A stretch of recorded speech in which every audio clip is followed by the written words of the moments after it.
No Simple Road is stoked to have Sunset Lake CBD back with us as our sponsor. Sunset Lake is the real deal. If you've looked around trying to find CBD and it just didn't do what it was supposed to do, this is the place you need to go. They've got every kind of product you can imagine, including CBD tinctures with sleep gummies that are great for getting to bed, CBD gummy bears and reishi-infused chews that can help bring you a little bit of calm in a stressful day. They've got salve. They've got smokable hemp flower that's great for folks like me that don't want to get stoned and paranoid but want to have the benefits of cannabis. Well, now you got it. And they even carry CBD products for your pets, man. I'm saying this is Darwin approved stuff. Go over to sunsetlakecbd.com and check out the full range of what they have.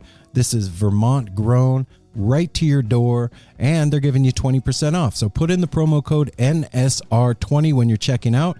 You're going to get 20% off your whole order. And I know you're going to love it. They even have subscription options open for you, so you don't forget to get your medicine. Go check out Sunset Lake CBD, everybody. Why can't every day be like this? No Simple Road. Yeah, no, I've been on that road too.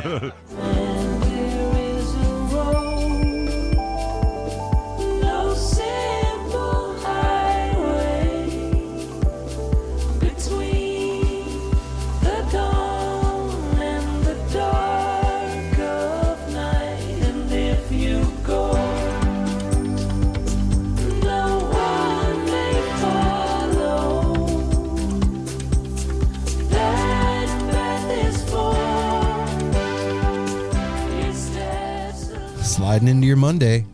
Here we are. What? This is us doing the thing. Sliding in. Super easy and breezy. It's No Simple Road. Slip Hey now, No sliding Simple away. Road family. It's Aaron. And it's Mel. And it's Apple. What? Slip sliding away. That's right. And you are here for another edition of the No Simple Road Weekly Rewind, brought to you in collaboration with Melt Premium Mushroom Chocolates. Melt. Yes, that's right. I said it. And I mean it. Yeah. And So all you need to do is head on over to Instagram and look up Melt Mushrooms. MELTMUSHROOMS. Slide into their DMs and let them know we sent you. And then they're going to send you a menu, and then boom, that's it. And for the Magic's going to happen. For the Then month of June, you are going to get buy one, get one half off from the folks over at Melt. And then it's just up to you to pick from the many things they have, the 10 wonderful flavors of chocolate bars. They also have those in minis, and they have 3 flavors of gummies, and they also have capsules. So you just have to choose what you want. I suggest them all. Choose wisely. Choose wisely. And there's a test at the end. No, there's no test. You'll see what we mean, though. Go follow them, shoot them a DM. Like I said, buy one, get one half off for the month of June. And yeah, you're supporting the No Simple Road family of sponsors. And it's a win-win for you and them and us. And it's just good vibes all around, everybody. You get how it works? Good. Glad. Now Okay. we're moving on. Yeah, I understand. We've moved. We have now moved on. So This is the portion what? of the show. That we what? When we dance? This is the time Say on our true- Sprockets when we dance. where we say our true feelings. Say your true feelings, Val. I'm concerned that I have a little rash on my inner elbow. Okay, that's Oh. Mel's true feelings. My true feelings are I feel excited, happy, and tired that we did 4 interviews this weekend, and I'm hungry. How about you, Whoa. Apple? Well, now you both made me change my. First of all, Mel, I want you to look at something on my back. It's a spot that I'm worried about. Now that she said that, I was like, oh, we're talking about rashes and things. No, gross. Come on, No, guys. we're talking No, about but- our inner true feelings, and I was feeling that. My inner true feeling, along with Eric, I feel real. We had 4 fantastic interviews this weekend, and that feels really good. Mm-hmm. Like Friday, it was like, oh man, we got 4 this weekend, which isn't really stressful, but it is a little bit like, okay, you got Well, me just ready. be, it's And- it's and because we all haven't of been them- doing it in a while like yeah, that. all of them went great. I'm feeling very good and accomplished, tired and hungry. I cleaned a lot today, Cobbletoned a lot. Yeah, you and did. it felt good. Thanks, man. Yeah. So this episode of the No Simple Road Weekly Rewind, I don't know why that's so hard for me to say. It's weekly rewind with a W and an R. That's hard right after Okay. each other. We Well, wine. the wee rewind. We This episode is different than other wee winds because why is this episode different than all other episodes? Well, we thought this was very important. Yeah, this is a conversation we had with the wonderful ladies over at the Degreased podcast. And Ruth and Katie, shout out, ladies. It is the Degreased Ghosts off the bottle podcast, and they have created a sober community for the Jesus Christ, what's wrong with my mouth today? They have created a sober community for the kitchen dweller scene out of necessity for themselves, and are doing some really amazing work over in that space of creating fun work, an environment for people to be able to approach a sober table at a show without trepidation, fear, or otherwise. Yeah. It's a really cool thing that they're doing over there. And I thought that this, we all kind of, it was like, this needs to go out. This is the beginning of the festival season. Everybody's getting ready to go to all these things. And a lot of people may need this in their lives. And this is important for everybody to hear. It's a wonderful conversation. And they're doing a great thing for the community and themselves. Yeah. Thank you so much, Katie and Ruth, for being on and for sharing your story and telling us about that, because I feel like it's not just for the sober community. They even said sometimes people come up to them, they're too spun or maybe they're dehydrated, and they come up to them and they're there for them to take a couple breaths, to give them some like a sucker or a sticker, and just kind of ground them. And that's invaluable when people in an environment where people are notoriously getting drunk or high or just having a lot of fun, to be able to have somebody that brings you back to ground, a safe space, that's important to do anywhere. So thanks again for taking a community and making it even better. Yeah, it's amazing work. And like Apple said, the beginning of festival season, and this is a place where you can find community and people of like minds. If you're struggling with substance or whatever, you can, like they say in the conversation that we had with them, you can put the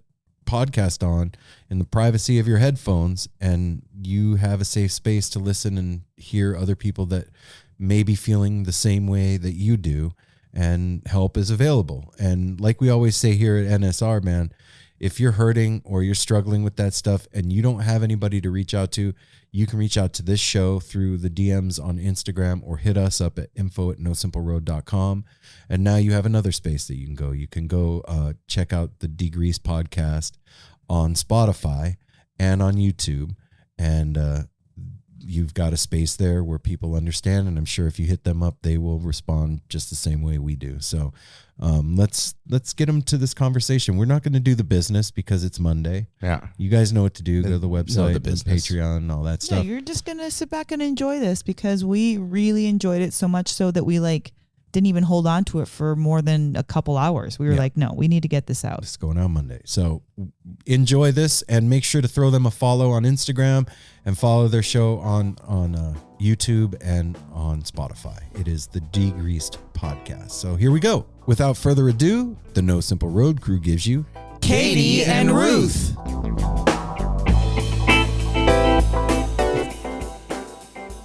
Hello. Hey. There we go. Hello. Right Yeah. Ruth and Katie, what's up? Hi. Oh my gosh, it's so great to see y'all. You too. Right on. You too. This is awesome. Is it two of you, or do we have more? It's just going to be the two of us. Okay. Right on. Yeah. Not just. Not just. No, the girls are here with us always in our heart. How many women are on the show always? There's 5 of us. Holy shit. Okay. Okay. We like to keep things interesting. Yeah. Sounds like it. I'm excited about Well, this. that's a good support group. So do you want to introduce the ones that we don't have and then yourselves? That way we can have a full idea of who's on the podcast. Yeah. Ruthie, you want to go first? Yeah. So we have Emily that is on our team, and Tiff, and we have Beth. So they are here with us in spirit. And I'm Ruth. What's up, Ruth? Right on. Hey. And I'm Katie. Yeah, it's so awesome to think about having 5 people on a team too, I know for you 3, it's just 3 different perspectives, right? Right. Yeah. And so that alone is huge, but it also allows a little bit of grace of somebody's on the road, somebody's, can come and go, which Yes. we've tried to ground our podcast on the presence of being perfectly imperfect. So Perfect. like our That's last great. episode, Ruth was like, I got to pack the van. So you guys got this, right? I love that. Why don't we do that? No. You're like, sorry guys, I'm going to the Sphere. I can't make it. We're like 2 of us are like one of us. Yeah. And then like the other third is kind of like one of us too. Yeah, it'd be hard. We all live together. They've been friends for 40 years. We've been married for 26 years. So like if I'm going somewhere, it's got to be somewhere really good. You know? Yeah. Well, and it's weird too when one of us isn't. It happens once in a while. Well, Aaron has never missed an episode. Yeah, I'm the Bob Because Weir he's the of conductor. No Simple Road. I've never missed a Me show. and Mel have, and it's always just kind of weird, and we feel left out, and we've missed something. It's a weird.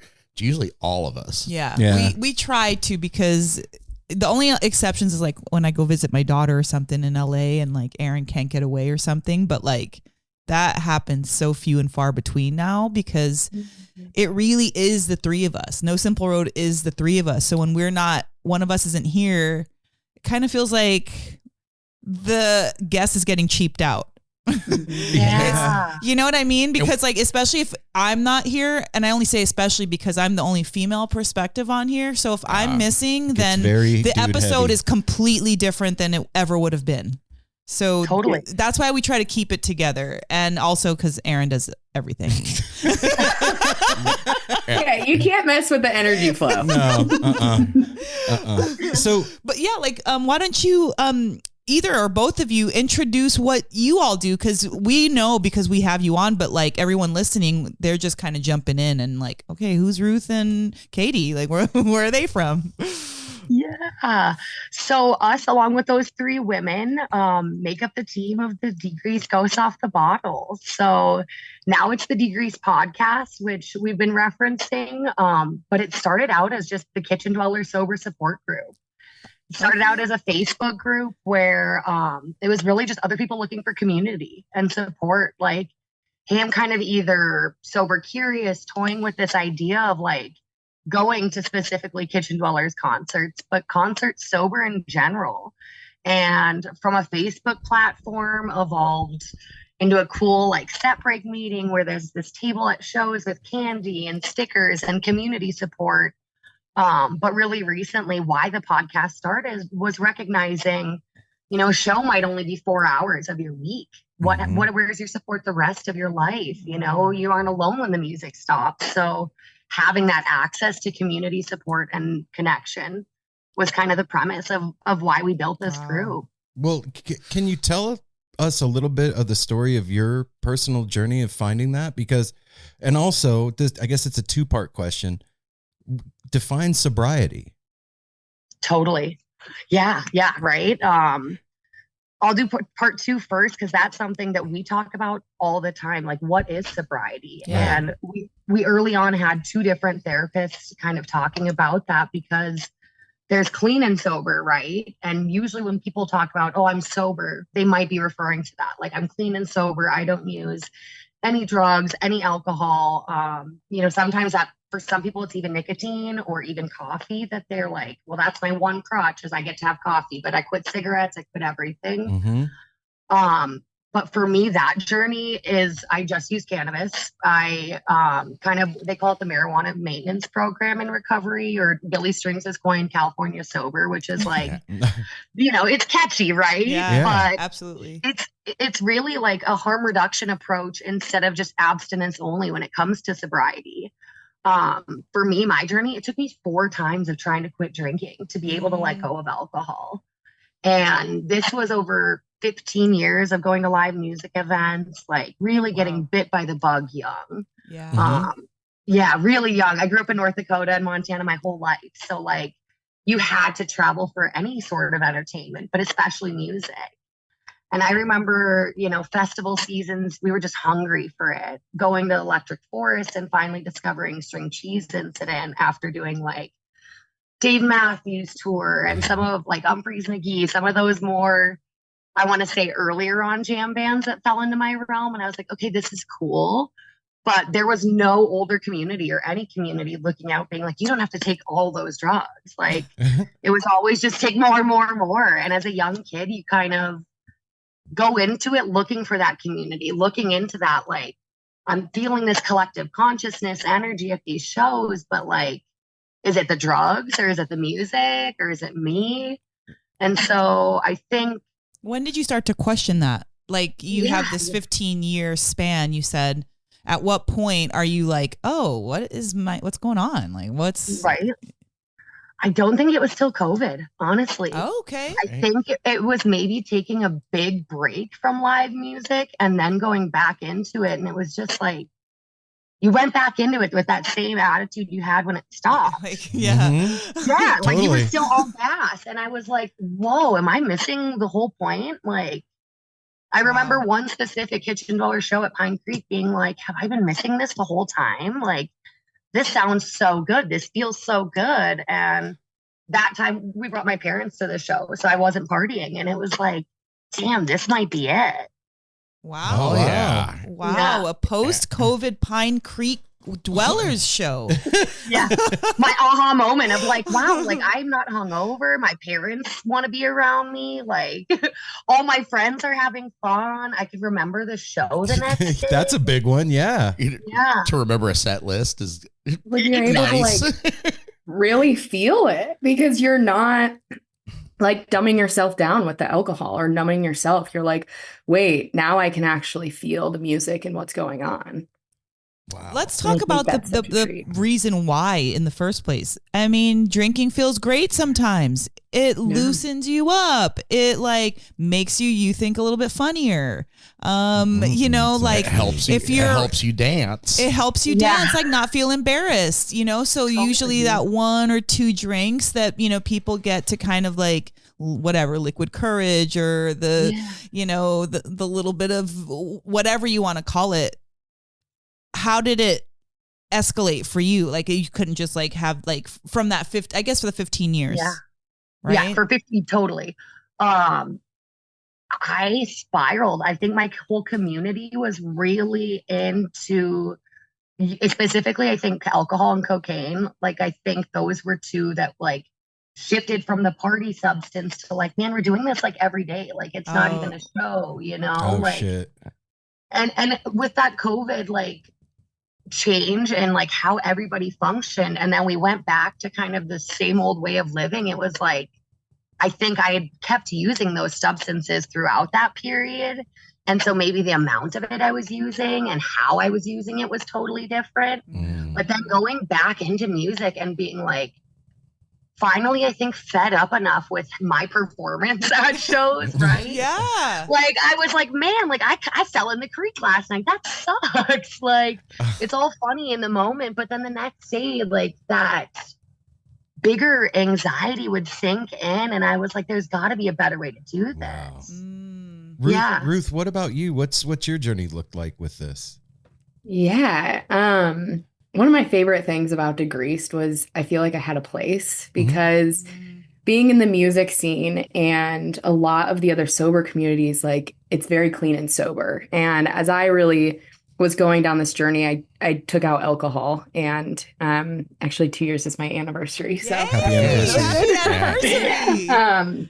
And I felt like I had a home with Degreased, and it was like, okay, like I think I can do this. And I think for the first time I like recognize what it was like to have support of like your sobriety and your journey and your mental health that like I always knew was out there, but I didn't know how to reach it. And I had questioned in the music scene for a long time, like, is this it? Like I got kind of fed up with it I got into the scene like at 18, and it was really nice because I didn't drink and I usually was the DD, and I was just engulfed in like the love and the energy and like the music, like all of it. And I felt it, like it became part of who I was. And then after I turned 21 and like really started drinking, I started to lose something. And I started questioning that, like, what am I missing here?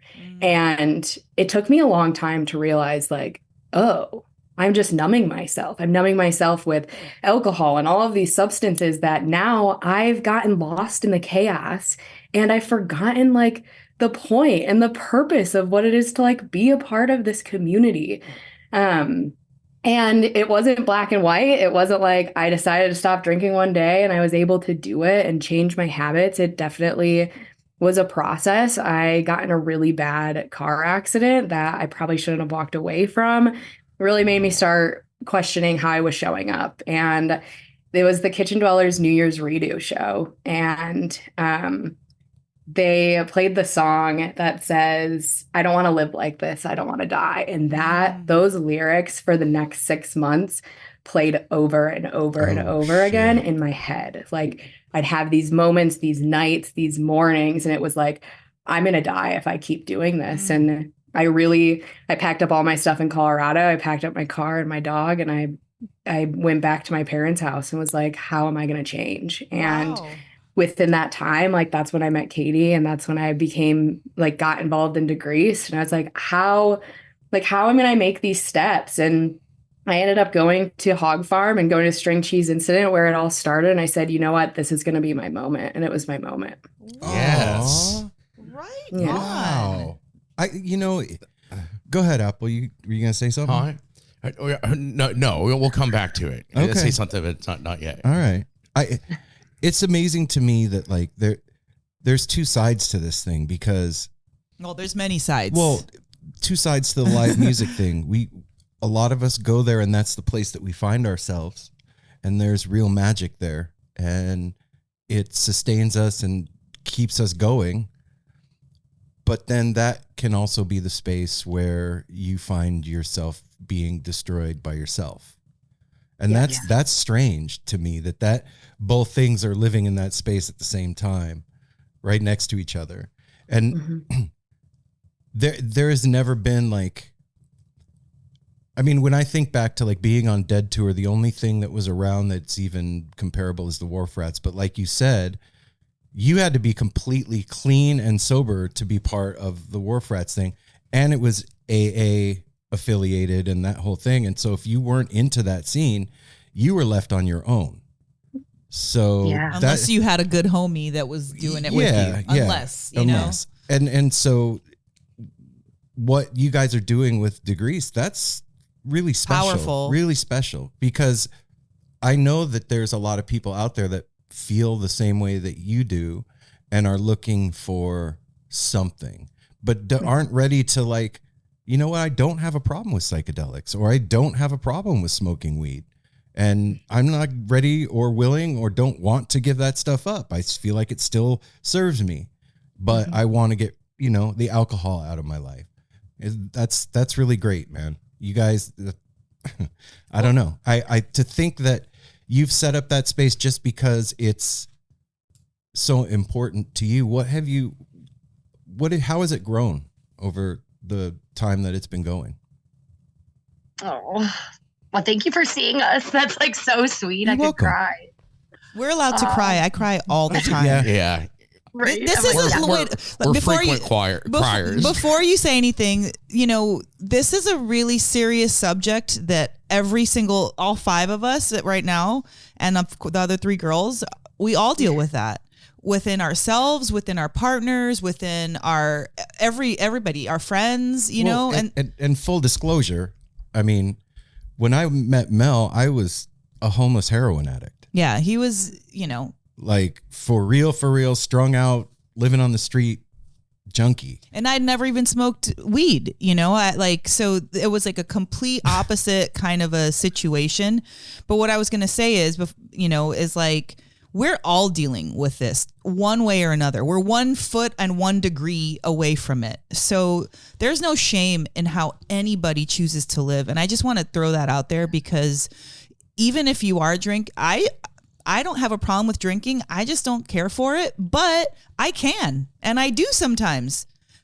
But who cares that somebody else deals with it? That's important to them. So like, I just want to say that there's no shame in any of how you want to, Do your thing, because we all have to learn lessons our own way, So. And as long as everybody's safe, like if you're going to choose to use those substances, you're right to do that without, like you said, judgment, like without, oh, well, you use this, so you're asking for whatever to happen now because of it. It's like that right to safety, especially in live music. Absolutely. Yeah, and the right to your own journey. Like everybody's journey looks different, which is one thing I love about having 5 perspectives of a podcast. It's like people are able to see like, wow, like you have these 5 women who are all close to one another and their journey all looks different. And I think it gives people this idea of like, my journey doesn't have to look like A, doesn't have to look like this structure. It gets to look like whatever it is for you, whether that's a specific substance or mental health, like just being able to show up for one another and like have that support. I think it's just so crucial. Yeah, and for sure. And that's what's the most important. I could now bring up what I was going to say, kind of my story a little, and something you all made me realize listening to the podcast before we started. It made me realize how fortunate I am to have a support group in these two. I thanked them before we started. I was like, I need to thank you again because you were there for me. I drank quite a bit, never to really the point of like blackout, but to the point where, I mean, maybe a few times, not at shows. Not shows. Never at a show Only did I at get home. Yeah, a few times at home. But these two don't drink. Well, Erin doesn't drink. Mel does once in a while, and she's fun to drink with. But they allowed me the space to figure it out myself. Putting a little pressure on me as my brother and sister. And the main thing I realized, and mine was similar through COVID, is kind of what made me wake up. And then the biggest thing was a medical issue. I had hemorrhoids so bad, and alcohol makes anything wrong with you worse. We all know that. And it was becoming a problem where I had to get hemorrhoid surgery. And the doctor told me, it was like, do you want to go through this again? And it was hell. It was the worst thing I've ever gone through, but I'm fixed now. And it was like, do I want to go through this again? So now I'm to the point, I have an occasional drink here and there when we go out and stuff. Rarely drink at home unless Simon or like somebody else in the house is here. I've learned how to control it, and I don't drink at shows very often, because that's a slippery slope. At a show, it's like, ooh, 1 feels good, 2 feels better. Next thing, it's 3. And it was interfering with the podcast.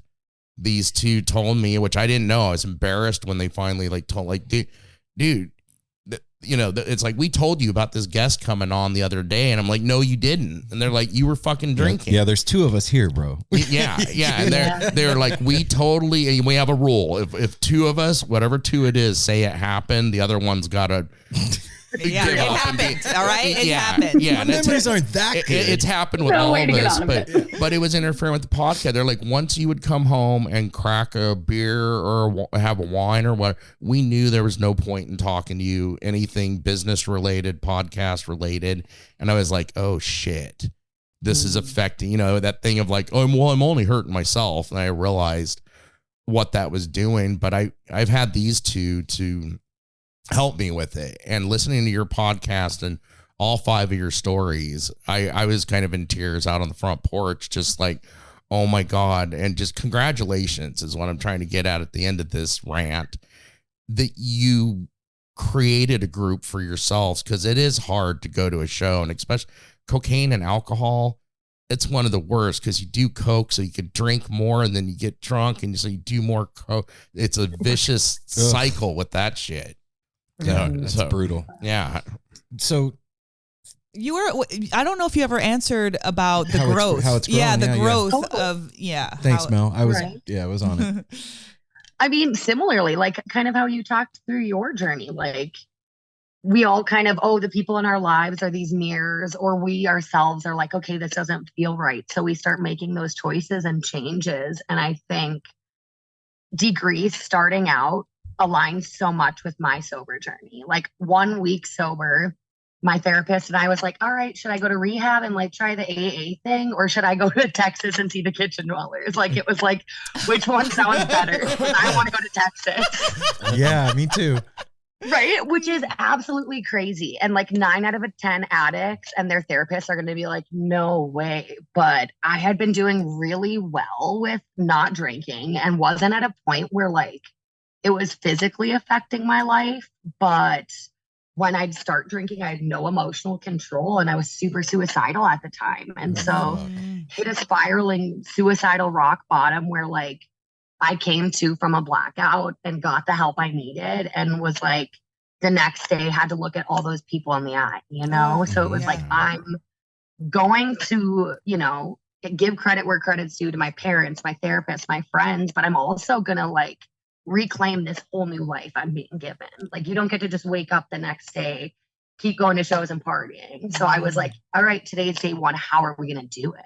And the music's always been a part of it. And so that was just like, I wasn't going to take no as an answer. I flew to Texas.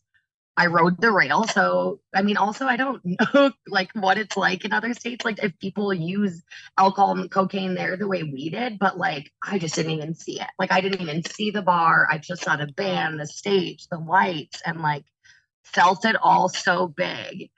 But then, like, not long after, coming home and talking to people like Tiff and Beth, who had been sober for a while, but like kind of had to take a break from the music scene for a bit too to figure out that path. And I was like, this isn't fair. Like, no one should have to go to these shows alone or fly across the country to be like, I can do this without these drugs and alcohol. But if all of it takes for you is to have these two people next to you helping you, like, what would it be like having, you know, a light on over a table with some people that are literally standing there because they want to help you with that problem? It's the coolest. And so it's changed so much from like a table with people, you know, holding space, doing a yellow balloon meeting at Separate, which is what a lot of sober jam band, like any bands, kind of the Billy Strings groups all do. But we realized like when the music stops, so many people feel alone and hit that like, you know, serotonin crash. Whether you're using drugs and alcohol, people are going to crash after that. And so like I'll let Ruth talk about kind of breath work and her modem for helping people get into their bodies, but like having alternative pregame or alternative late night things that aren't just ending up at a party with a bag of Coke for me was huge. Yes. So it was like breath work, yoga, but like we just had our Pine Creek 3-night run and we got to do late night bocce ball. And like we had a silly pie eating contest during the day that everybody's safe to come. I don't care if you are still up tripping from the night before or you showed up and started cracking beers in the morning.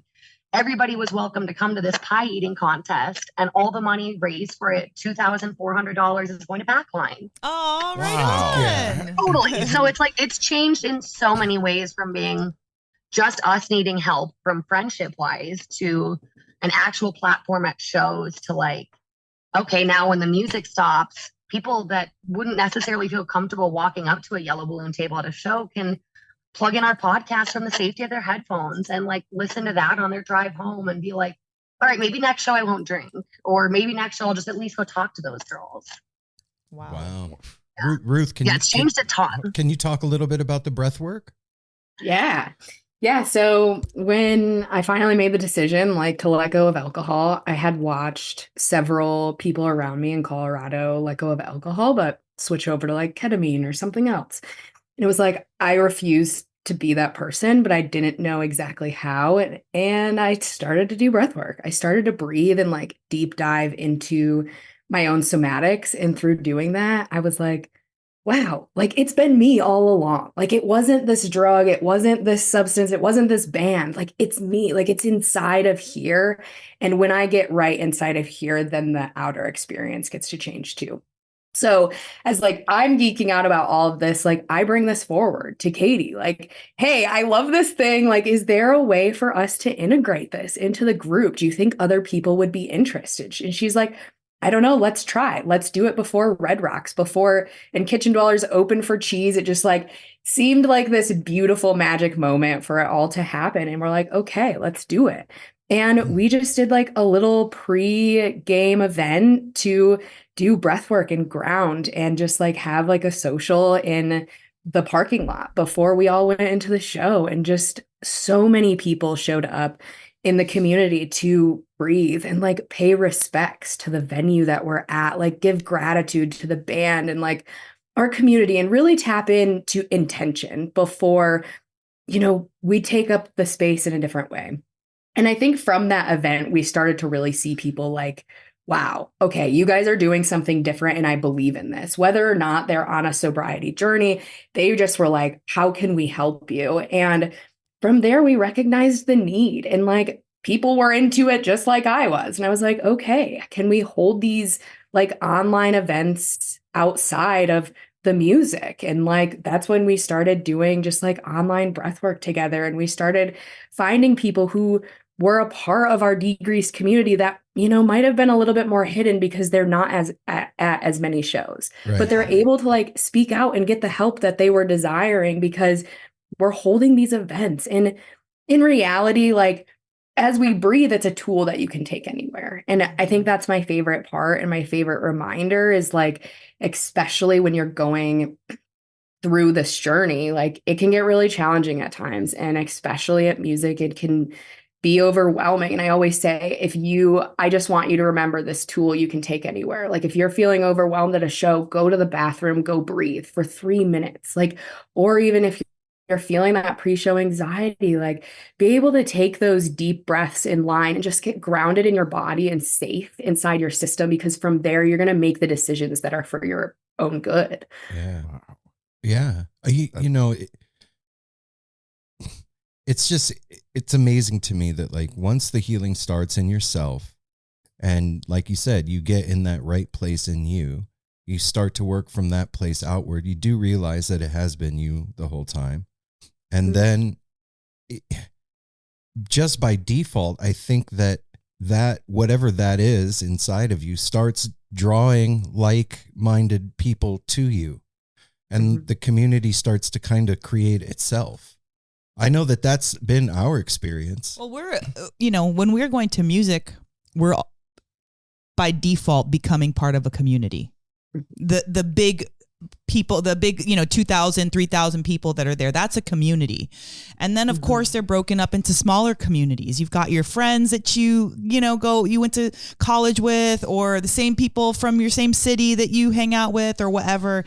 And then so, microcosm, macrocosm, right? You're in this big macrocosm, and you need to be able to find these people, because this is what I was thinking the whole time you were talking about the breath work. Years ago, when I started to do yoga, the yoga that I decided to really go deep into was Kundalini yoga. And one of the reasons why was because he said, I'm going to teach you how to get high just using your breath. And I was all about that, because I was like on a really health kick, and I just, wasn't eating meat, and I was doing yoga all friggin' hours and hours a day. And I was like, Yeah, you were.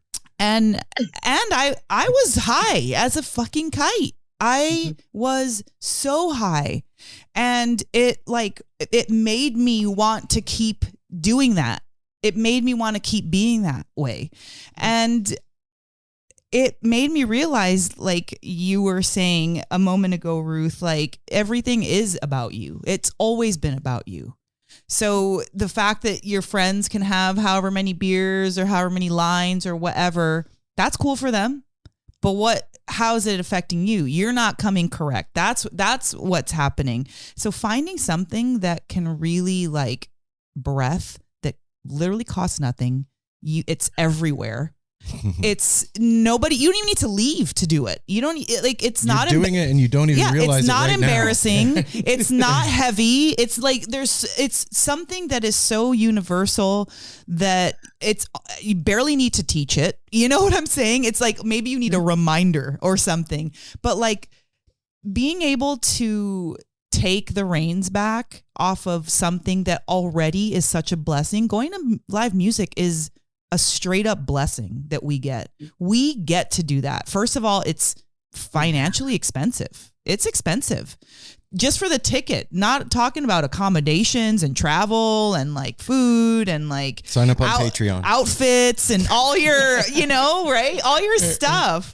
And so to be able to eliminate something that was another taker, drinking's expensive. $10 to $12 a drink. Doing blow is expensive. Doing blow's hella expensive. Waking up in jail's expensive. Like all these kinds of things, they're expensive. And so to use your breath, again, that has cost zero, that is another blessing on top of a blessing. And to be able to kind of like breathe and get high off of breathing at the concert with like your favorite freaking band, what is better than that? Do you remember when Goose stopped the show and was like, we're all going to do Wim Hof breathing together? And we were like, what? Yeah. They came and it was a pretty small venue. They were opening for Pigeons. We'd never seen Goose before. Here they go. They're deep in the middle of a freaking jam and they stop the music. Peter's like, we're gonna do Wim Hof They together. start doing Wim Hof breathing. And then they do like a few rounds. So enough to get you it was a little. Like 3 minutes. Yeah, enough to get you a little loosey-goosey. And then all of a sudden they just break back into the music like nothing ever happened. And I'll never forget that concert because I was like, this is going to the next level. Music needs to go to the next level, even though it's amazing and dope and creative and amazing. When you're getting all these people together and they're using so much energy to scream and dance and laugh and like, woo, all this stuff, that's energy. And if we can like have whoever's up there guiding this kind of energy, there is something that we haven't even tapped into yet in the musical community. And when they did that too, I remember that it brought, the room was not divided or anything, but it brought everybody together more. Yeah. For the rest of the show, it was like all smiles and dancing more, and then they went into Ghostbusters because it was like right around Halloween, and it brought everybody together. Well, and I feel like it's so cool because in those moments, you're taking your power back. And I think for a lot of people, you're taking your power back from a substance that you think was the only thing that you are able to reach that state of consciousness or that feeling. And all of a sudden you're like, wait a second, I can do that on my own. Like we just made these stickers over the weekend that were like get high off your own supply. Just breathe. Yes. Like it's just so fun and simple, but there's something so deep in the essence of being able to tap back into your power and saying, you know what, this has been within me all along. And that's not to say I don't enjoy psychedelics still. I do. And I think there's a time and place, but there's also this deeper understanding with yourself when you can tap into that. Absolutely. It's like primal, like you saying that happening at Goose. And I just picture like everybody tapping into that collective consciousness. And like you said, that's the next step. Imagine the sphere, right? Everybody just in there in this world of the future, tapping back into your own body and just breathing alone together. It really literally just takes one artist to do it. Yeah. It literally will take one band, one artist, one, somebody to ingenious to be like, you know what, let's try something different tonight. Mm-hmm. And that I'm telling you that everybody's ready for that. I feel like as a musical community, we're ready to go to another level.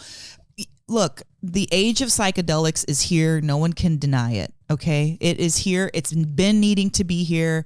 But what also needs to be here is people that don't need to do psychedelics to be able to rein people in and be people's like helper and partner. And we need those elders out there to be like, or just the people that are like you all sober facilitators to be like, okay, here's the parameters. We got you. Go have a good time. And I just love that's what you all are doing because it's so it's like needed right now. When it helps us all realize, I know we've all had those moments realizing that the magic that's created is because you said at the beginning, it's like, is it the drugs I'm taking that's making me feel this way? When you realize it's the band, the community, the music, and that the magic is in us, that's something that the Sphere definitely showed all of us. I said that in the recap for the Sphere. I was like, there's always been a little voice in the back of my head for 30 whatever years, every time, even going partially sober or whatever, like in the back of my head, did I imagine that happening? Or was it the drugs or was it me, or the sphere completely obliterated any of that shit for me. When I left those shows, I was like, never doubting that again, ever. That's not happening. So I can't imagine doing like something collective inside there. I think that place would just disappear. It would just go boink out of existence or something. I don't even know.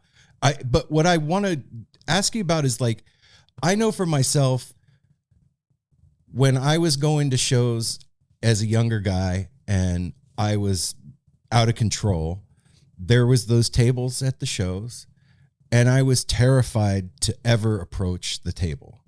Right?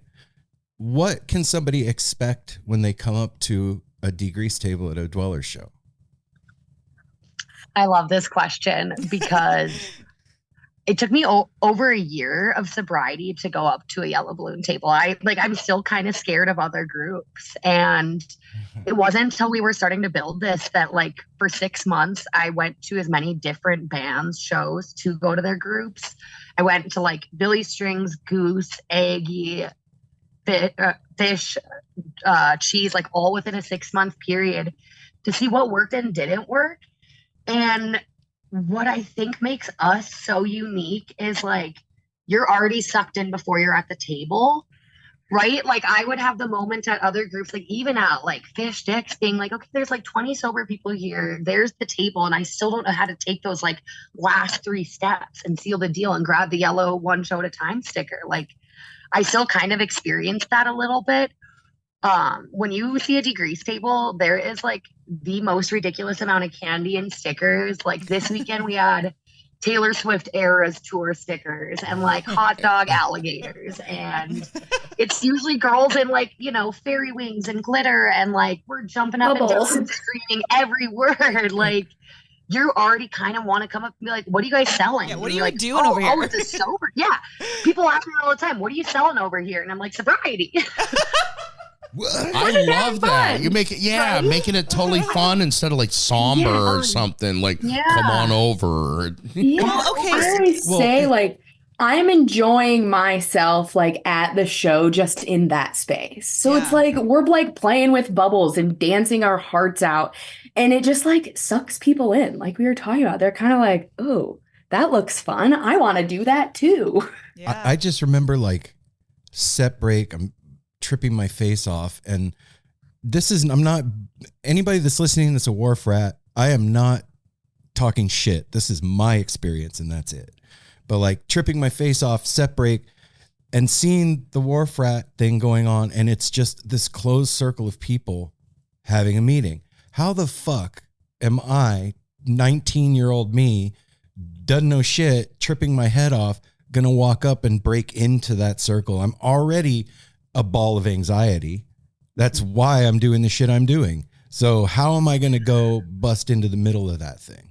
Do you know what I mean? That takes courage. The guts that I didn't have. I didn't have those kind of balls to do that. Yeah. Totally. I think that's one of my favorite things of how playful we keep Degreased. Like I said, that's like great. I'm just like sitting in a wagon, like blowing bubbles around, like joking and laughing. Like, so it is inviting because I've had that experience with the jellyfish table where I'm like walking by. It's my first cheese show, like without alcohol. I'm super stoked about it. I want a 1 incident at a time sticker.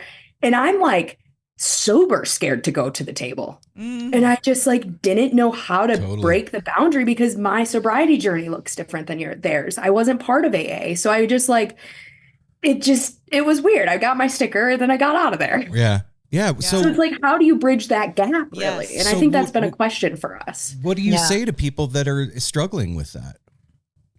That like walk up and they're like, hey man, like I need some help. Or they don't know how to approach. What would be your advice? Yeah. I think that's so real, right? Like that's something that was originally how we came up with the podcast idea, because even let's say I am sober, I've gotten out of rehab, my friends know, like I wear it like a badge of honor.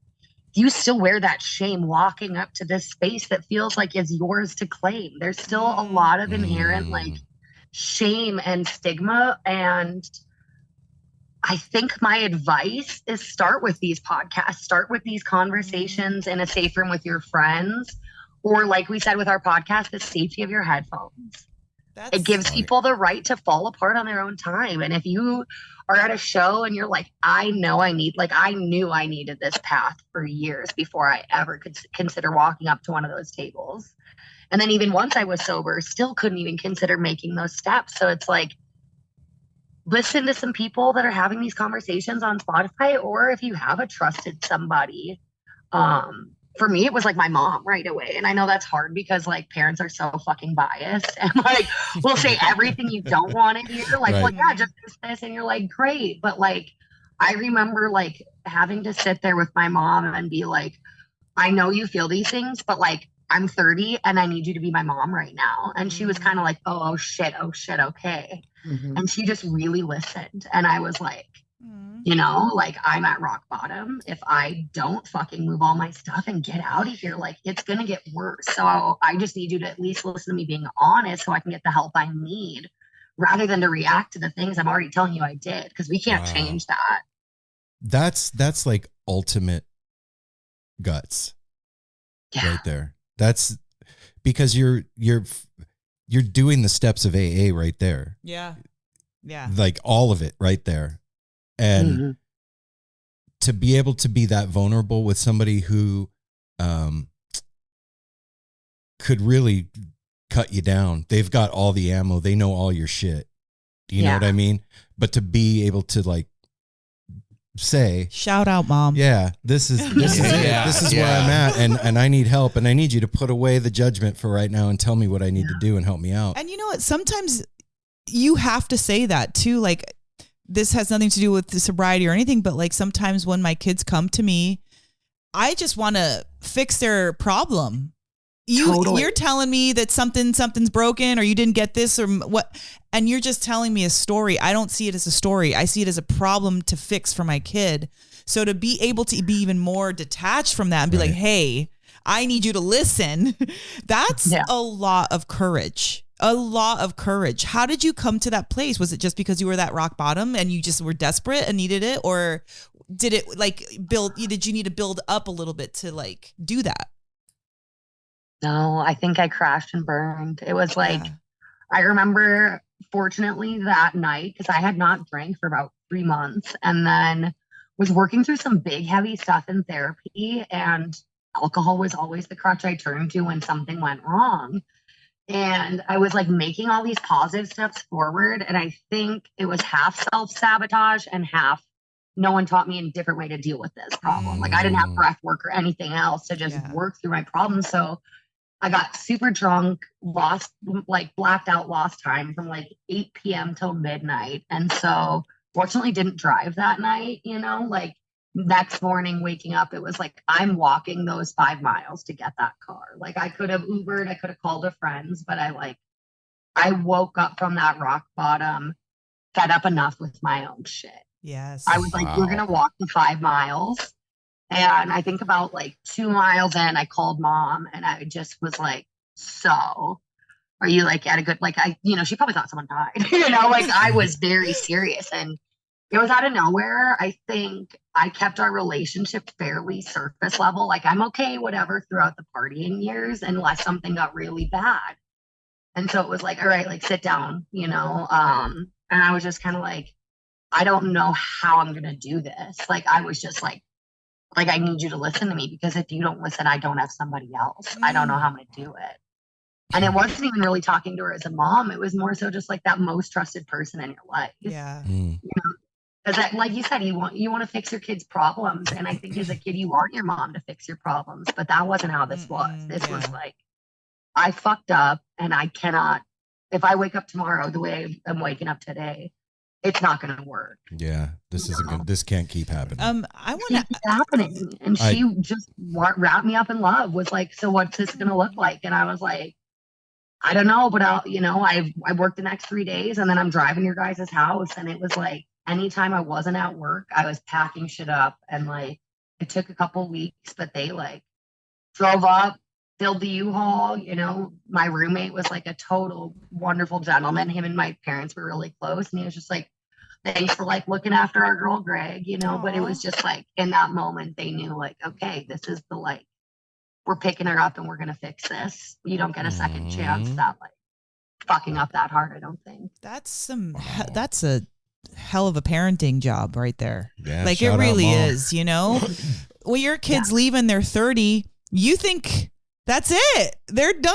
Unless something like an emergency happens, you know, I'm switching houses, I need a couple weeks, or that's something that you brought up earlier. You said about shame, and I just want to talk about that a little bit, because I know that that's a huge part that can stop you from any of it. Getting help, admitting it, talking to other people, all of it. Once you feel shame in yourself about anything, it's hard for everything to continue. And so because you've dealt with it, and maybe you're not an expert, but like, how have you two worked that angle out, or enough to be where you're at? Because I think that could be very helpful for someone listening. And if it's not it doesn't have to be. You want to go Ruth? Yeah. I was just going to say, it doesn't need to be a perfect answer, because we're also working through our shit. Like, we're working through our shit. I think shame was the biggest thing that stopped me from making the decisions I needed to for so long. Like the shame was what held me back. And it finally, like Katie, like I got to this point of like, it's do or die here. So fuck the shame. Yeah. Like, I'm just going to show up as myself. And I'm so thankful that I had a few people around me who I knew, like, they were going to be there no matter who I showed up as, because they had been in my life through so many phases. And I also come from a family where like drinking's really common. Like I felt a lot of shame going to them and saying, hey, this is a problem. Like, me drinking every day, I can't show up like this. And it almost to me was like shameful of saying like, hey, this is a problem for me. And like, I don't know how this is going to look for you. And it just really came a point where it was like, I have to do this for myself, because my life matters. And being able to show up in that starts those hard conversations of like, hey, this isn't about you. I'm not trying to judge you. This is just my journey and where I'm at. And honestly, as I started to dive more and more into it, like through breath work and through my somatics, I'm like, where is this shame coming from? Is this societal? Is this generational? Like, where is this stuck in my body? Can I get it out of my body? Whether that's through yoga, through breath, like through all of these things, to like really work with it. Because now when I recognize myself, like getting shameful, it becomes my power, because then I'm able to like turn it and say, you know what, look how fucking far I've come, and like how I get to show up. And yes, it's hard, and I still did it. Wow. So it was straight up courage. That's what that sounds like to me, because you at some point just kind of have, like you said, I have to get over it. I don't care how embarrassed I am. It's got to happen today. It's got to happen now. And that's it. I think that a lot of folks that struggle with addiction come to that point in themselves, and not all of us make it out. That's just the truth. I know I did. That day you almost hit me with the car. Like I was done. I was fucking done. And I just didn't know what to do. And I had no support system around me. So I was just like, I'm either checking out or this is stopping. There's no other road here. There's that way or that way, and that's it. And I mean, my journey was super long and twisted and weird, and it wasn't simple. But I made it. And I know that there's a lot of people that are in the musical community that struggle, day to day with it. And what I would say is that if you can help it, don't wait for it to get to that day where you just can't fucking handle it anymore. Like, it seems so big. Looking at the whole thing, like, I have to change everything. Well, not really. And yes, at the same time, you guys have managed to stay sober and keep going to shows, right? So it doesn't have to be as fatalistic as it seems from when you're standing at the bottom of the well. You know, Totally. it's just what it comes down to is making a choice of, are you sick and tired of feeling the way that you're feeling? Well, you're the one that got you here. Now you can do something about it. And when we're in that space, we feel powerless. You know, we feel like we are hopeless. And the truth is, you're the one that puts you there, and you're the one that can get you out. And that's it. And so having an outlet like your podcast, you know, like you said, safety of the headphones, put them on, and you've got people there that understand. Put on No Simple Road. No, we're not sober, but we're not. But we all understand, and we've all been through our shit. But this is what I love about what we do here. We have children. We've had to talk to them about sex, drugs, rock and roll, all that stuff. You know, we've had to have serious talks with them about us, them feeling certain ways about us and what we do, you know, and like having to accept what people say to us, and also having a platform where people can actually talk about doing coke and you're okay with that. That's, first of all, if you can't talk about it, you can't fix it. Well, and your shame is hidden. Exactly. Yeah. And so this is one reason why I love what you're doing. Even what we're doing, we talk about our experiences, whether they're sober experiences or whether they're on psychedelics or whatever, because we need to be able to talk about that subject, period.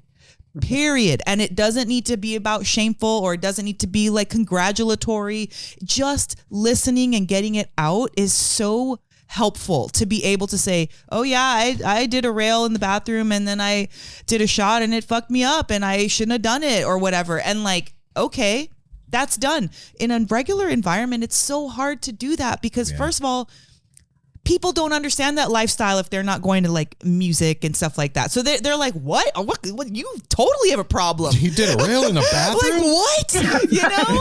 Off the toilet. But so like, I just commend you for bringing this space out into the public and to put your faces on there, because that is another thing. Like that's why I brought up the shame part, because like it's your face is attached to your story.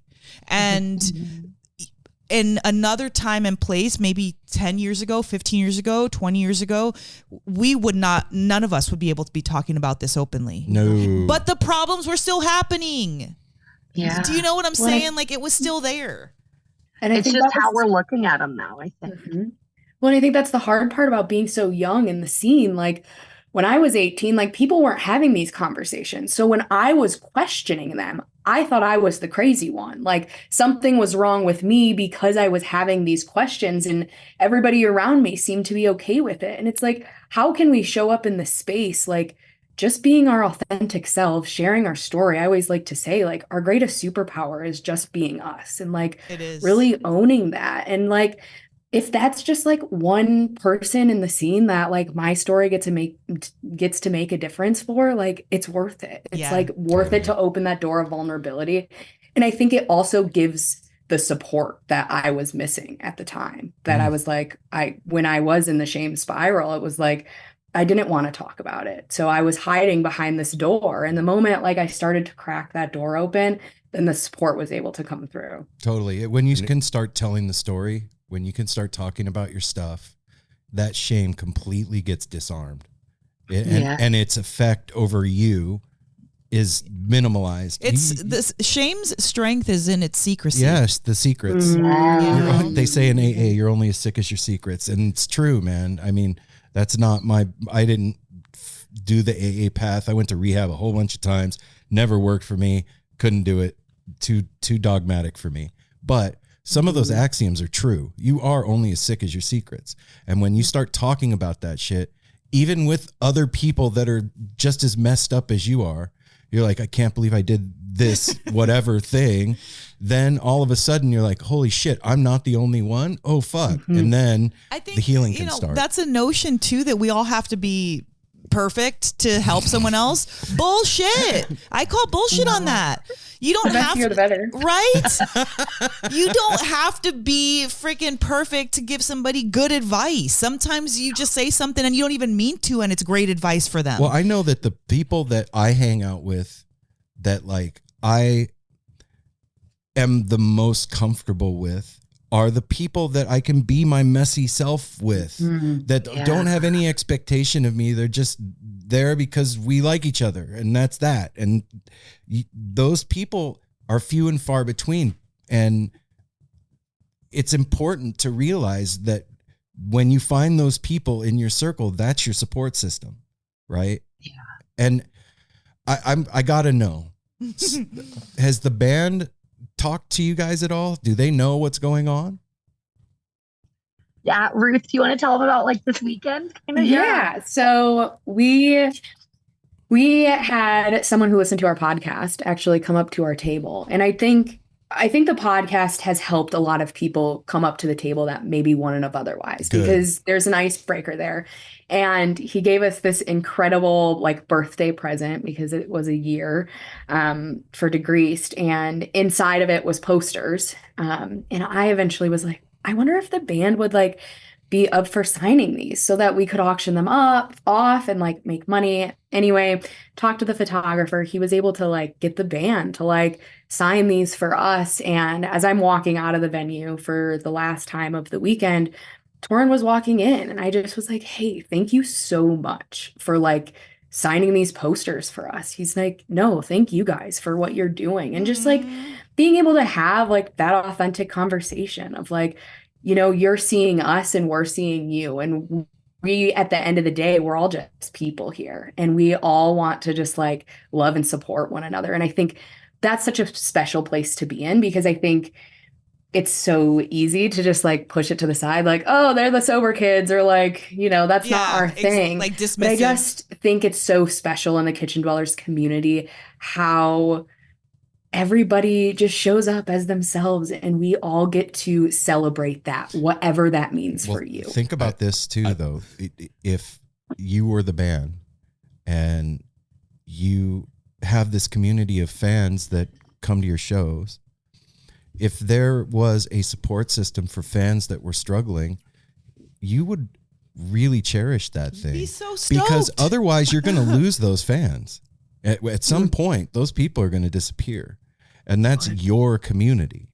So you're doing a service for the whole thing, and making it possible for people that couldn't go to be able to continue to go. You know, think about that. Like you were in that spot, and now there's a thing. And so there's somebody out there right now that's having a hard time, and they're going to come up to you at a show, and it's going to be their thing. And then another. It's so important, because what I was going to say, you're inspirational. One person that is very inspirational out there, which I'm sure you're aware, Annabelle.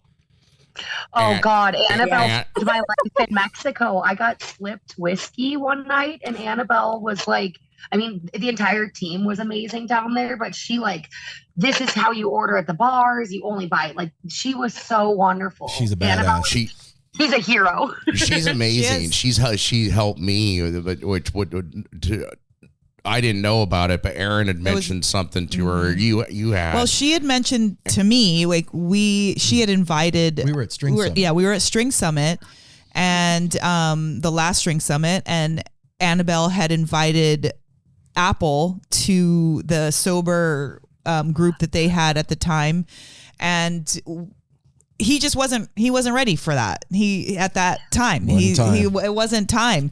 So I had to kind of, tactfully say that,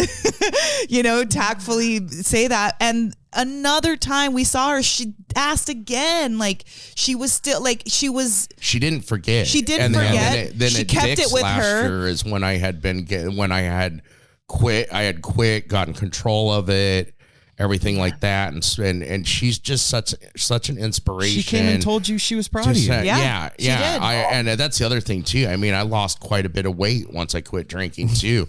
Realized how much weight that does put on when you're constantly drinking. but I can't wait to see you girls at a show, because seeing Annabelle at a show, even not being so, you see that it is so possible to, and she enjoys all of the magic of the band, the show, everything. And I have never seen anybody have so much fucking fun at a show and so much energy as Annabelle does.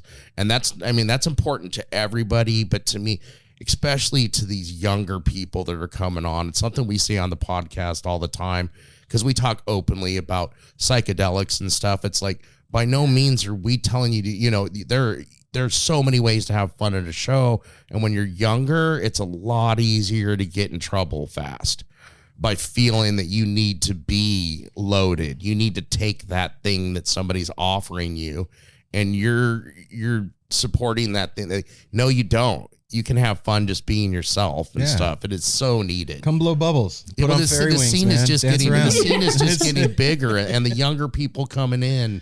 It's so important to have everything available. Totally. It's contagious. You see a woman like Annabelle stand up there and talk to a room of people on a stage, and you're like, well, I want a piece of that. Like, I want to live like that. Yeah. And it's literally accessible to everybody. It really, truly is. Like, whatever your level of sobriety, whatever your level of courage, it's available to you. And what you have done is make it easier for people to do that. Yep. And that right there is something that needs to be, you all need to know that, and you all need to. Here, let's do this. Yay. Listen, the musical community is not going anywhere. It's not, right? And we love music, and there's only going to be better and greater musicians coming out. So we need to learn how to play nice, and we really need to be able to, we're all elders of somebody. We all know somebody that's younger than us. And even people that maybe we haven't met yet. So no, instinctively, and no matter what, we are going to be somebody's like mentor, somebody to look to, and to be able to have a story and a place to go. Those are the two biggest things that you all were saying that you needed. You know what I'm saying? So you made it. You know what I mean? So this is like I'm just really proud of you all. And I'm so grateful to be able to speak to you and have all of our audiences listen to this, because it's as candid as it can be, and at the end of the day too, what do you want to do? What do we want to do? We want to support our heroes, those guys up on stage, those girls up on stage, making the music. And what you said about Torrin thanking you, what musician doesn't want their fans to remember the show and have fun and sing along and everything? It's so you're supporting the bands as well. Right. I mean, like the whole thing. Yeah, you're part of the scene. This is a huge necessity in the scene, and you're doing it in your style, which quite frankly, we need that. Yeah. We need the silliness and the playfulness and the fun, because that's why we're all going to see music in the first place. And lastly, the attitude of come as you are. Yeah. Yeah. Man, like that. I always felt like there was some stipulation. I had to be doing a certain thing a certain way before I could talk to those people over there, because they were perfect and I'm fucked up. Well, guess what? Truth is, we're all fucked up. And come on over and let's figure it out. It's all being fucked up together. Let's be fucked up together. Yes. Yeah. That's the next sticker. But sober. Let's be fucked up together, but sober. And to change that meaning of what fucked up means. Yes. Not fucked up on drugs and alcohol. Just we're all fucked up. We live in a fucked up world. We're all fucked up. So, but it's truly an honor. You get to stand there and hear some of the darkest points of people's lives and so much light and hope. Our stories alone, I feel like, have so much dark and light in them. But one of the coolest things when you asked about like if the band, has recognized, like the band's manager, Stu, has been so helpful. Yeah. And one of the most beautiful things he said to me at a show was like, you guys are going to be there to shepherd everybody from the dark back to the light. Aww. And if you guys need me, I will always be there to shepherd you guys back. Like, it was like, whoa. I know. Profound. Like, kind of choking me up now, too, because it's just true. There's always in any band, there's the love and light songs, but there is that darkness. And we are just as drawn to that because Absolutely. it heals us. Those lyrics, those words, they get to you and they get to your icky, sticky, dark, shameful shit. Yeah, because we want to talk about it. And we're scared to. So when they start saying shit, we're like, oh shit, somebody gets it. It's not just me. Yeah. No. And so it's beautiful. It's a very symbiotic, whatever. Yet being very separate from the band. We work well together where we both have the same mission on two different ends. It's like going to war and they're kind of up there directing it. They're the puppet masters up there and we're just following the orders of like, okay, it's a really heavy set. People are really high on this. Like, let's get some water and fans. Like that. It's not even just about sobriety. When you look at harm reduction, it's just keeping people safe, however they want to show up. Well, and just sometimes it's just like we're a grounding point for some people. Like some people ended up with us at Pine Creek, like, hey, I'm a little too spun right now. Like, can we take a few deep breaths together and just like be a little grounded for a moment? I'm like, hell yeah, let's do it. Like, because I've been there. I know what that feels like. And it's like, how can we show up and just, come as you are. We just want to share space with you. That's and smiles dope. and dance and all of us to be able to be and show up as our best selves and have the love that we need even when we aren't our best self. Totally. Is there a mission statement for the Degreased podcast? Well, we've actually excitedly been building a new harm reduction nonprofit. It's called the Ripples of Resilience, a healing network, because essentially if you start with healing yourself, that's rippling outward. Mm-hmm. And that mission statement is just bridging the gap between darkness and light through live music and community. That's okay. I'm down. beautiful. Yeah. I love it. I'm in. Where do I sign? We've announced it. Yeah. I know. I'm like, we actually do have that. Yeah. Well, where can if people want to listen to the podcast, where do they go? Spotify. Why only Spotify? I'm very bad at technology. So when this even came up, I said, Ruth, you get to handle all of that. Because I like showing up for the first Zoom for our first podcast. I was on mute for like 15 seconds. Like just figuring out that was hard. Every artist we talk to does the same thing. Yeah. Don't feel bad. Okay. So I was like, Y'all didn't do it. Yeah, You guys are good today. Right. Okay, good. We did it. The goal really is to do Spotify and YouTube. And then from there, we'll see where we go. Honestly, it's just been Spotify because we hit the ground running and we're just like cranking these things out while we're holding space as Degreased. And I ended up in Hawaii and got sepsis. So things have just like happened in life. And because of the grace of everybody else, it's just, that's where we are right now. If you, I'll throw it out there. If you, want help getting on the other platforms, let me know. Yes, please. I can walk you through how to do it.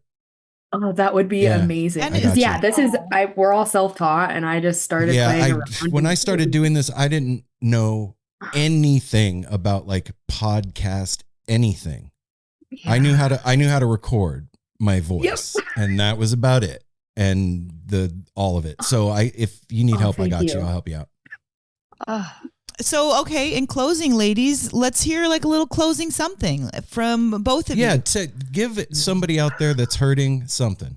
Or not, just whatever you feel like you need to say.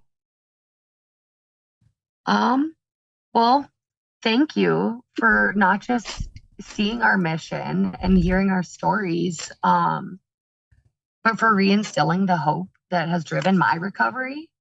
This story wasn't out there for me on day zero when I needed somebody. And so I really hope that I don't hope somebody out there suffering, but I really hope if there is somebody out there suffering that this has been a reminder for themselves to give themselves a little grace, be gentle on themselves, because like we are human beings in a really crazy time, in a really crazy world, and everything is pushing us towards this path of maybe using these things because we're suffering. And I think forgive yourself because you are doing the best you can in this crazy world with the path you've been taught to do it on.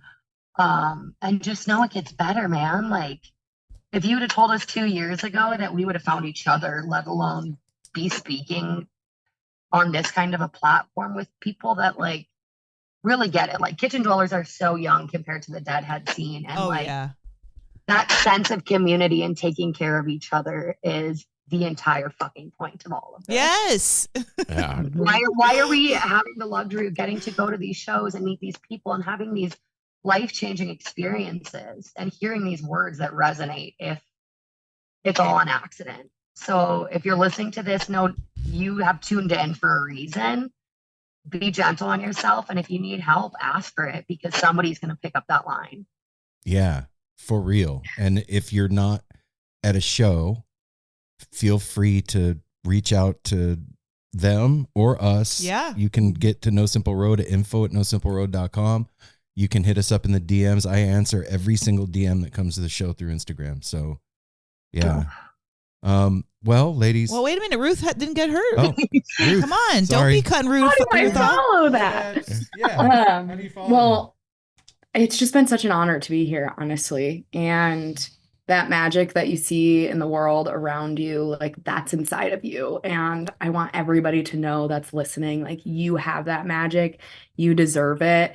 And we're always here when the music stops. Like we get to keep doing this. That aliveness, that energy we get and magic we get in the place of music, like we get to take that home with us. So how can we spread that all together? Yeah.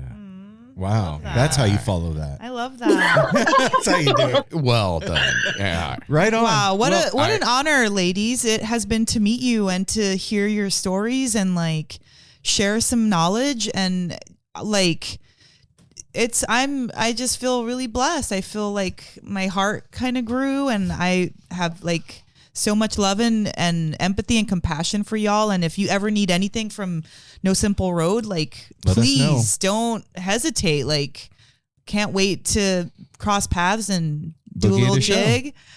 Yes. And thank you for being so open, sharing your emotion and everything. And I got to say, there's not a more beautiful smile in the world than seeing somebody smile talking about their sobriety and like making it through. Yeah. To see, having heard your voices now to get to see your faces and the smiles through the tear and stuff is just magical. And thank you for what you do for me, for you, for everybody out there. Yeah, man. And by the way, this is going to go out tomorrow. Wow. We're going to put this out as our Monday episode for tomorrow. It just should be. It should be out. This is important. Like we're going into festival season. It's time. Everything's gearing up and everything. This needs to be out. Otherwise, it would now. be like we didn't want to wait 3 weeks or 4 weeks. We wanted to put it out. So we're You're amazing. Thanks, you guys. Do you have like a logo? We do. So we're the Degreased Ghosts off the bottle. And if you go to the Degreased podcast, it's kind of this little orange logo with a ghost flying out of a broken bottle. Can you send it to me? Yes, absolutely. So I can use it tomorrow. Yes. Cool. All right. Yeah, I'll email it over. Absolutely. Yay. Awesome. All right, ladies, thank you so much. Yeah, thank you for having me. See you soon. You got it. Be well. Thank you. Bye.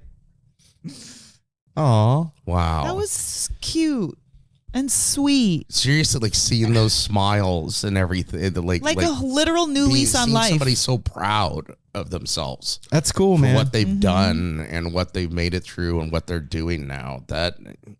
Well, you should be proud of yourself too, Apple. We see it. Thank you. And when we see it at every show we're like Aaron, you said, we're the elders and we're keeping an eye on people. Like they said, not even necessarily on drugs, but overheating, not staying hydrated. Yeah, there's so many things to watch for. The last 3 shows that I've been to, I've had to help somebody. Has almost gone out. Yeah. Yeah. So it's a thing out there. Yeah. For real. And it really is. And seriously, dude, you should be proud of yourself, man.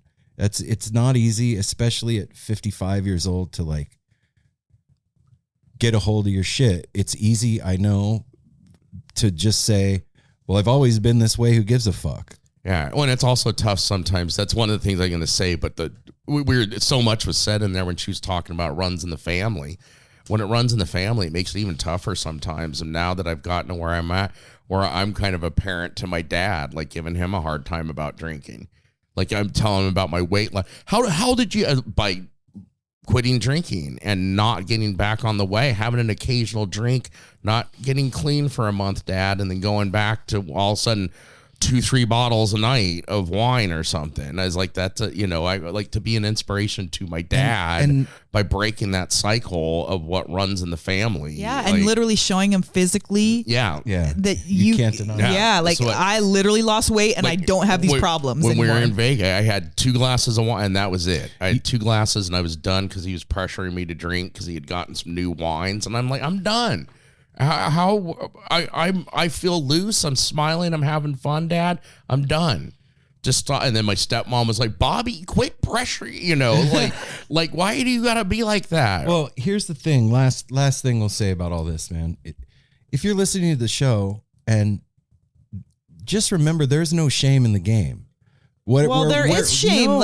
What I'm gonna say okay, is, I was gonna say we just talked about it. Wherever you're at, you don't gotta feel like you have to be where somebody else is. You are your own navigator and your own barometer for where you are in your life. If this shit's a problem for you and you feel like you need to get help, go get help. If you're fine with the way things are and you're doing great and your life is together, great. Nobody's making judgments on how anybody else out there should do their trip. Do your trip the way you should do it. But what we are saying is when it becomes a problem and you can't hang anymore, there is somewhere for you to go. And there are people out here that give a shit and that have been through the thing and can help you out. Yeah, this is like educational, like letting you know, like if you were in a city and you needed a restaurant, like that's what this is. We're letting you know that there's help out there and that these women have been through it. So they're not just, speaking without understanding.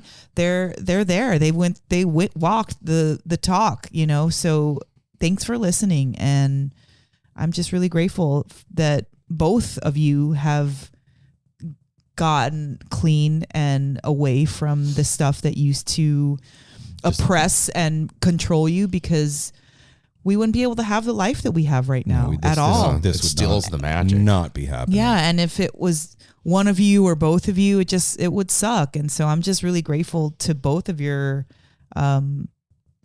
progress in this. And thank you. Yeah. Yeah, thanks. And then the last thing I'm going to say is just my word of advice to anybody struggling or anything is listen to your heart and your gut. When you have those gut feelings, those heart feelings and stuff, don't be pressured by people to do stuff. Listen to yourself. It's the truest thing. I think we'll leave it at that. Truest thing. Take care of each other. Smile at a stranger. Safety third. Hydrate. And we'll see you on Friday. We love y'all. Peace.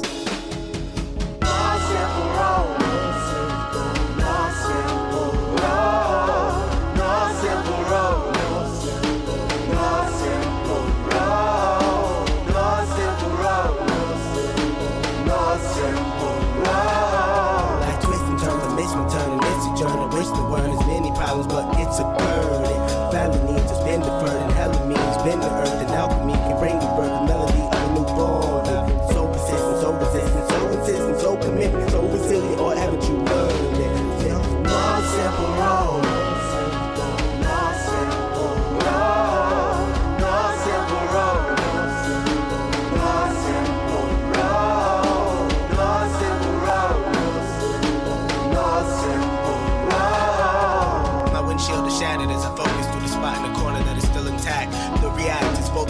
Mechanism as well as a fear. We've traveled this road before, so we may think, but it's a tad bit of strange similarities that feed an A equal A complex. The fears of your past do not equal the perplexities of the current road.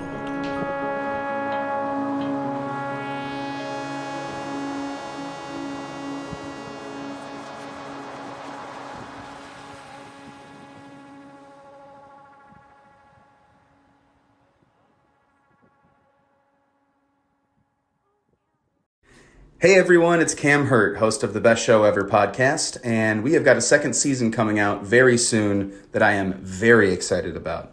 We've got some very cool special guests, including musical acts that we all love, like Karina Reichman, Daniel Donato, Jake Brownstein from Eggy, Rick and Peter from Goose, and many more.